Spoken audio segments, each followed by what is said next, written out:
The Scream franchise returned in 2022 with Scream, or Scream 5 as I call it. Not sure why they dropped the whole numbering and then went back to it with Scream 6, but technically this is the 5th movie. The franchise had been dormant for 11 years after the lukewarm reception of Scream 4.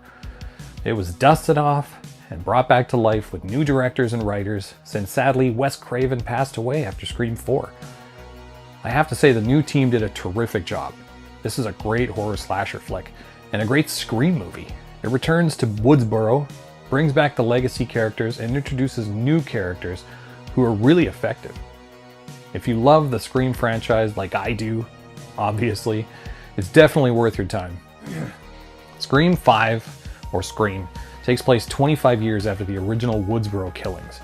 A new Ghostface emerges, targeting a fresh group of teens while dragging the legacy characters, Sidney, Gale, Dewey, back into the chaos.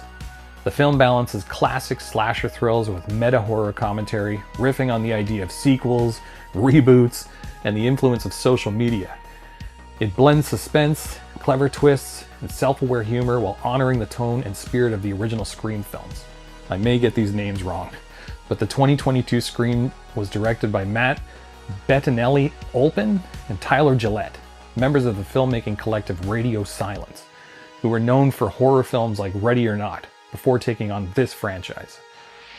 I have to say they do a great job of refreshing what Wes Craven created, putting their own spin on it without losing the classic Scream tone and style. The new cast is really strong as well, much better than the new characters in Scream 4, in my opinion. It's also fantastic to have Neve Campbell, Courtney Cox, and David Arquette back. They're still great in their roles. This time their characters are in a different place, which adds an interesting new dynamic to the story. Of course, Ghostface is back to his brutal ways in this movie. The kills are gruesome, bloody, and definitely harken back to the original Scream. There are plenty of moments of suspense and excellent tension. It's like being on the edge of your seat the whole time, never knowing who will be the next target or when Ghostface will strike. It was refreshing. Now let's talk about Dewey for a moment. I did mention in the title card that there will be spoilers in this review. So if you haven't seen this movie yet, I'd suggest watching it before continuing. Dewey meets his demise in this film, and the scene is tragic, emotional, and really well done.